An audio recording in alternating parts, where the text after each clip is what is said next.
guys, ako nga pala si Drazen, gumagawa ng mga video about sa buhay ko, sa araw-araw na ginagawa ko bilang isang may kapansanan sa buhay at makapagbigay na rin ng inspirasyon sa inyo at sa kapwa ko rin na may kapansanan.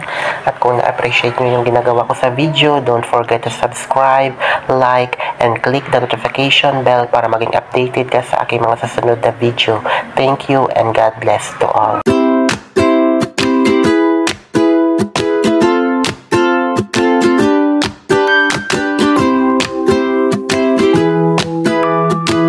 Welcome to my vlog. Hello to all my supporters and to all my viewers, to all my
halos wala pang gaanong tao. So, marami talagang tao na yun, unti-unti dumadami at para ligo dito sa beach at syempre family bonding. At ng time na yun guys ay napaplano kami ng mga bata na yun maglaro talaga ng volleyball. So, nung time na to guys ay syempre kahit mahirap, syempre kinakaya natin makipagsabayan sa mga bata, diba? Hindi yung baka isipin nyo isip bata na rin ako ha. Syempre hindi syempre sinasabayan ko lang mga bata na syempre sa mga laro nila ba parang kulitan sa kanila. So nung time na to guys ay tinuto ko lang muna yung camera dito sa beach at kasi yung time na yan ay kumakain pa ako. So tinuto ko lang muna yung camera dyan at hindi nakita nyo man hindi pa gumagalaw. So ayan na guys, nagalaw ko na siya at yung mga bata diba kukulit nila, mas daig pa nila kung mag-inarte-arte sa camera, diba? So, iba nila na sila yung nag-vlog, diba?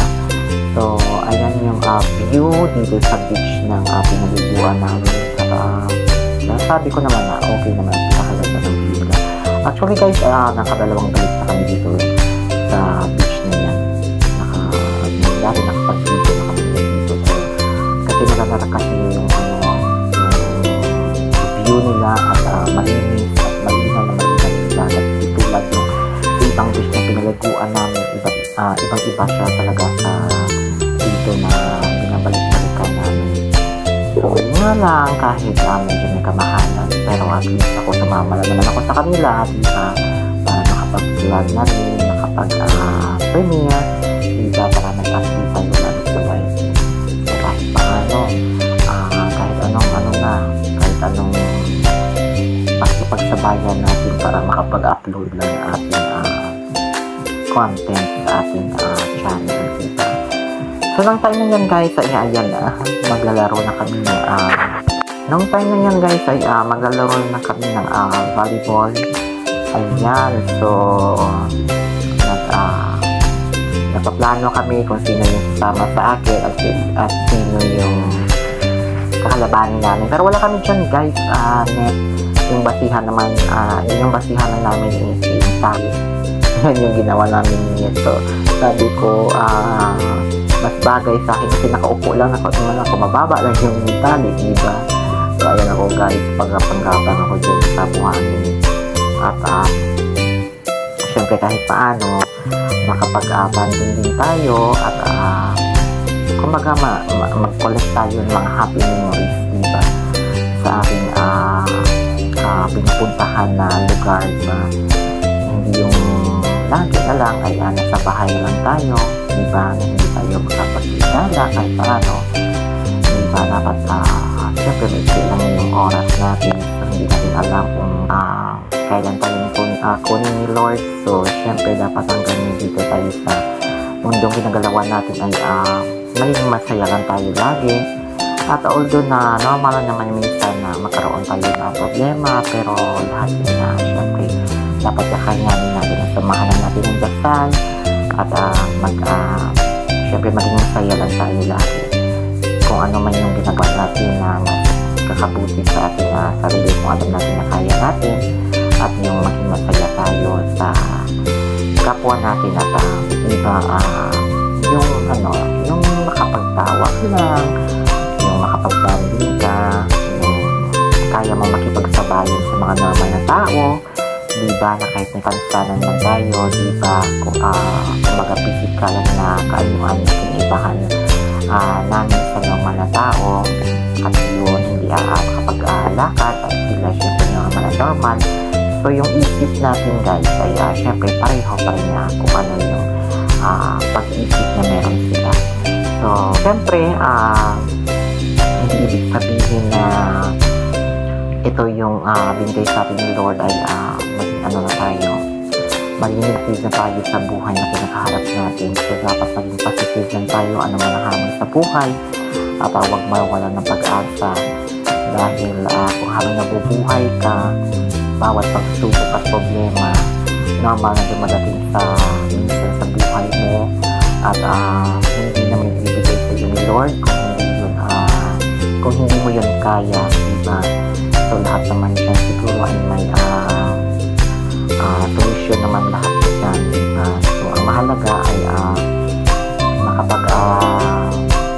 maigawa mo yung isang bagay na kung ano makarating pasaya sa sarili mo, lalo na sa ibang tao. So nang time yan guys ay iniwanan ako ng mga bata dyan kasi nalaro na sila at syempre naunat na naligo sa dagat. So syempre ako na lang yung natitira dyan sa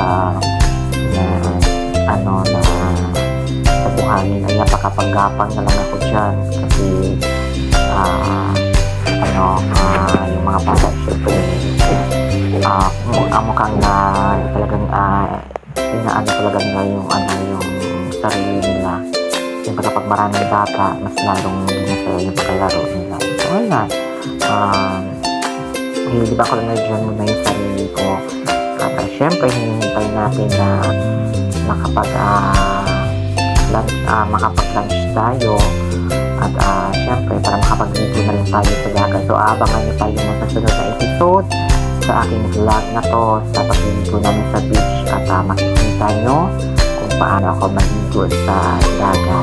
So hanggang dito na lang guys yung aking pagsasalita, and I hope na nag-enjoy kayo sa inyong pinapanood sa aking premiere at maraming salamat sa walang sawang pagsuporta sa aking channel at sa tuwing ako'y may live at sa lahat ng tumutulong sa akin, sa aking kaping na tumutulong sa akin. Alam niyo kung sino kayo at maraming salamat sa suporta at kabutihan na binibigay niyo sa akin and I hope na si Lord na lang yung bahala sa inyong lahat nagbalik sa lahat ng kabutihan na binibigay niyo sa akin at pagtulong niyo sa akin. So mga kapatid, hanggang dito na lang.